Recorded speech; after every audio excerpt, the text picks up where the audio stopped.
Hello friends, welcome to my YouTube channel. और आज मैं आपके लिए लेकर आई हूँ प्रेमचंद की नई कहानी जिसका शीर्षक है जेल।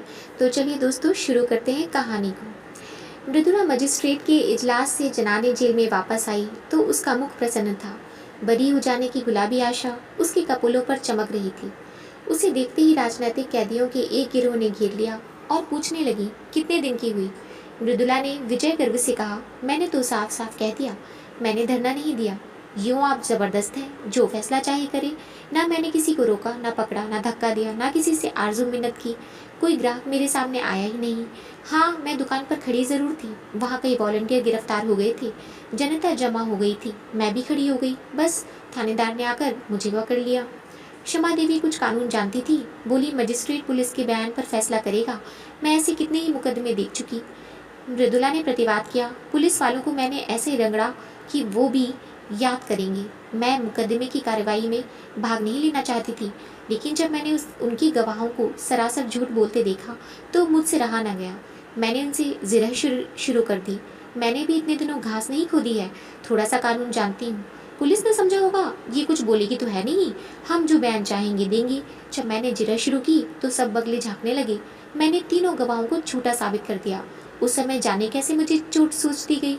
मैजिस्ट्रेट ने थानेदार को 2-3 बार फटकार भी बताई। वह मेरे प्रश्नों का उलझुल जवाब देता था तो मजिस्ट्रेट बोल उठता था, वह जो कुछ पूछती है उसका जवाब दो, फिजूल की बातें क्यों करते हो।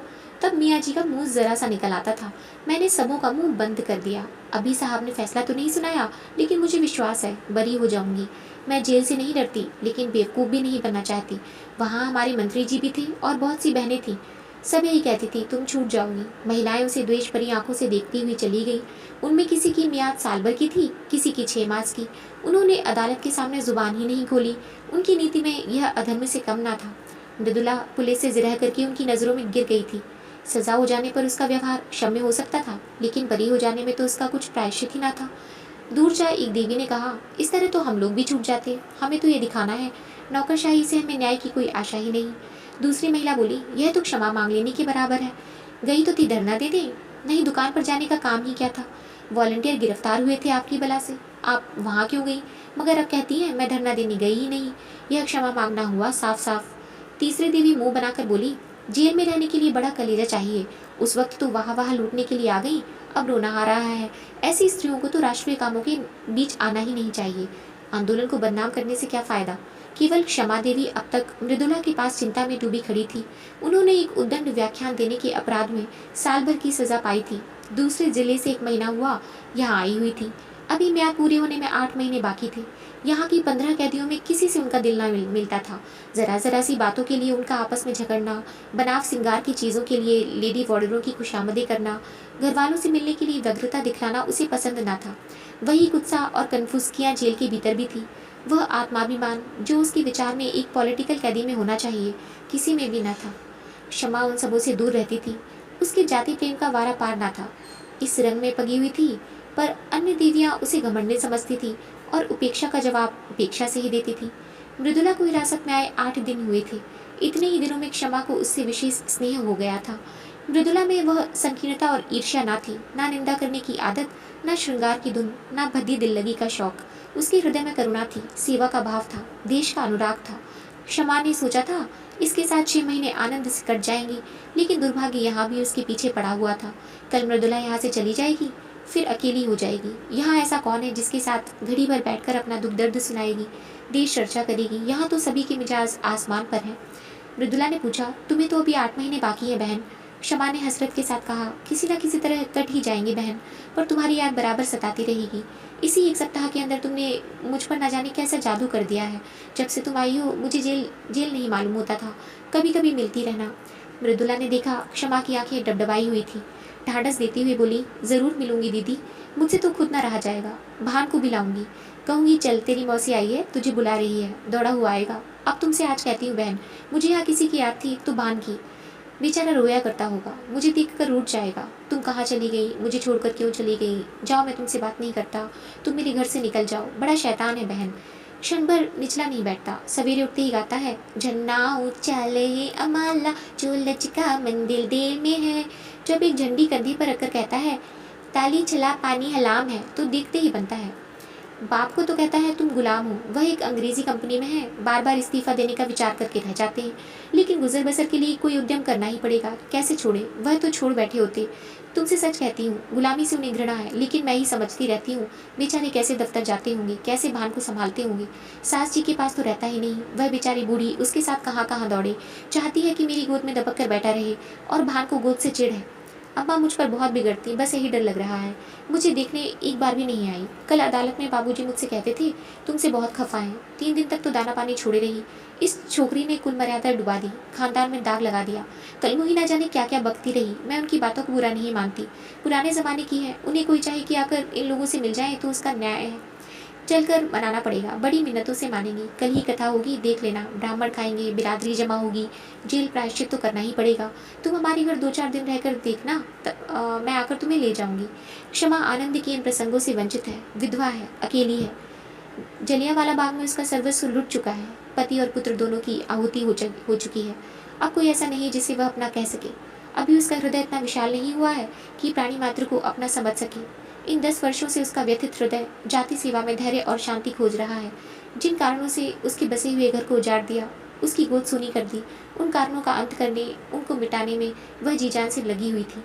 बड़े से बड़े बलिदान तो वह पहले ही कर चुकी थी। अब अपने हृदय के सिवाय उसके पास होम करने को और क्या रह गया था।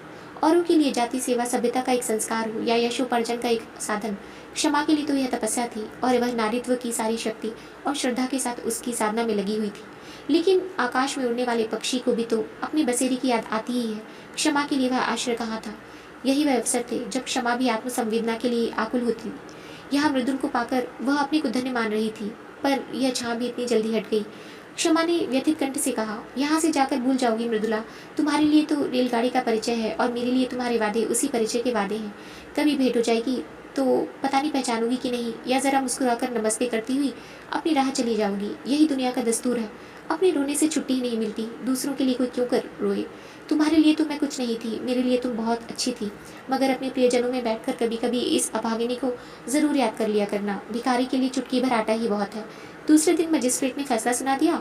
मृदुला बरी हो गई। संध्या समय वह सब बहनों से गले मिलकर रुलाकर चली गई, मानो मौके से विदा हुई हो। 3 महीने बीत गए, पर मृदुला एक बार भी ना आई, और कैदियों से मिलने वाले आते रहते थे। किसी किसी के घर से खाने पीने की चीजें और सौगातें आती जाती थी, लेकिन क्षमा का पूछने वाला कौन बैठा था। हर महीने के अंतिम रविवार को प्रातःकाल से ही मृदुला की बाट जो होने लगती। जब मुलाकात का समय निकल जाता तो जरा देर रोकर मन को समझा लेती, जमाने का यही दस्तूर है। एक दिन शाम को क्षमा संध्या करके उठी थी कि देखा मृदुला सामने चली आ रही है। ना वह रूप रंग है, ना वह कांति। दौड़कर उसके गले से लिपट गई और रोती हुई बोली, यह तेरी क्या है दशा है मृदुला, सूरत ही बदल गई, क्या बीमार है क्या। मृदुला की आंखों से आंसुओं की झड़ी लगी थी। बोली, बीमार तो नहीं हूँ बहन, विपत्ति से बंधी हुई हूँ। तुम मुझे खूब कोस रही होगी। उन सारी निठुराइयों का प्रायश्चित करने आई हूँ और सब चिंताओं से मुक्त होकर आई हूँ। क्षमा काँप उठी। अंतःस्थल की गहराइयों से एक लहर सी उठती हुई जान पड़ी, जिसमें उनका अपना अतीत जीवन टूटी हुई नौकाओं की भांति उतराता हुआ दिखाई दिया। रुधे हुए कंठ से बोली, कुशल तो है बहन, इतनी जल्दी तुम यहाँ फिर क्यों आ गई। अभी तो 3 महीने भी नहीं हुए। मृदुला मुस्कुराई, पर उसकी मुस्कुराहट में रुदन छिपा हुआ था। फिर बोली, अब सब कुशल है बहन, सदा के लिए कुशल है, कोई चिंता ही नहीं रही। अब यहाँ जीवन पर्यंत रहने को तैयार हूँ। तुम्हारे स्नेह और कृपा का मूल्य अब समझ रही हूँ। उसने एक ठंडी सांस ली और सजल नेत्रों से बोली, तुम्हें बाहर की खबरें क्या मिली होंगी। परसों शहरों में गोलियां चली, देहातों में आजकल संगीन की नोक पर लगान वसूल किया जा रहा है। किसानों के पास रुपए है नहीं, दे तो कहाँ से दे। अनाज का भाव दिन दिन गिरता जाता है। 1.25 रुपए में मन भर गेहूँ आता है। मेरी उम्र ही अभी क्या है। अम्मा जी भी कहती हैं कि अनाज इतना सस्ता कभी नहीं था। खेत की उपज से बीजों तक के दाम नहीं आते। मेहनत और सिंचाई इसके ऊपर। गरीब किसान लगान कहाँ से दे। उस पर सरकार का हुक्म है कि लगान कड़ाई के साथ वसूल किया जाए। किसान इस पर भी राजी है कि हमारी जमा था नीलाम कर लो, घर कुर्क कर लो, अपना जमीन ले लो। मगर यहाँ तो अधिकारियों को अपनी कारगुजारी दिखाने की फिक्र पड़ी हुई है।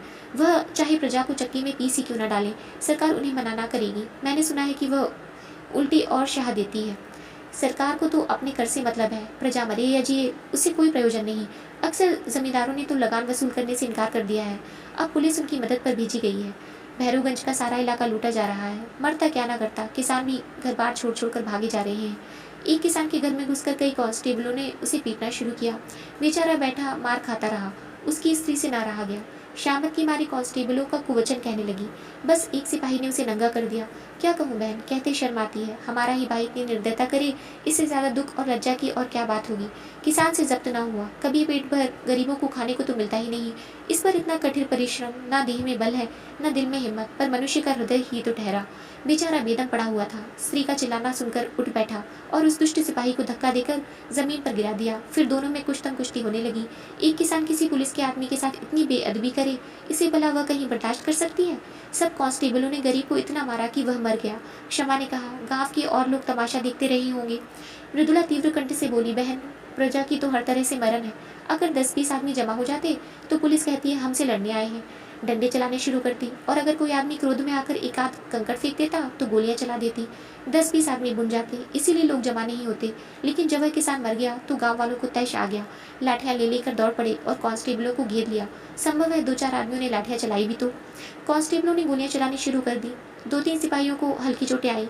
उसके बदले में 12 आदमियों की जानें भी ले ली गई और कितनों ही के अंग भंग कर दिए गए। इन छोटे छोटे आदमियों को इसलिए तो इतने अधिकार दिए गए हैं कि इनका दुरुपयोग करें। आधे काम का कत्लेआम करके पुलिस विजय के नगाड़े बजाती हुई लौट गई। गांव वालों की फरियाद कौन सुनता? गरीब है, अपंग है, जितने आदमियों को चाहो मार डालो। अदालत और हकीमों से तो उन्होंने न्याय की आशा करना ही छोड़ दिया। आखिर सरकार ही ने तो कांस्टेबलों को यह मुहिम सर करने के लिए भेजा था। वह किसानों की फरियाद क्यों सुनने लगी? मगर आदमी का दिल फरियाद करने के लिए उसके बिना मानता ही नहीं। गांव वालों ने अपने शहरों के भाइयों से फरियाद करने का निश्चय किया। जनता और कुछ नहीं कर सकती, हमदर्दी तो करती है, दुख कथा सुनकर आंसू तो बहाती है।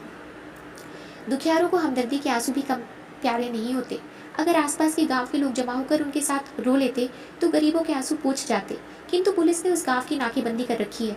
चारों सीमाओं पर पहरे बिठा दिए गए। यह घाव पर नमक था, मारते भी हो और रोने भी नहीं देते।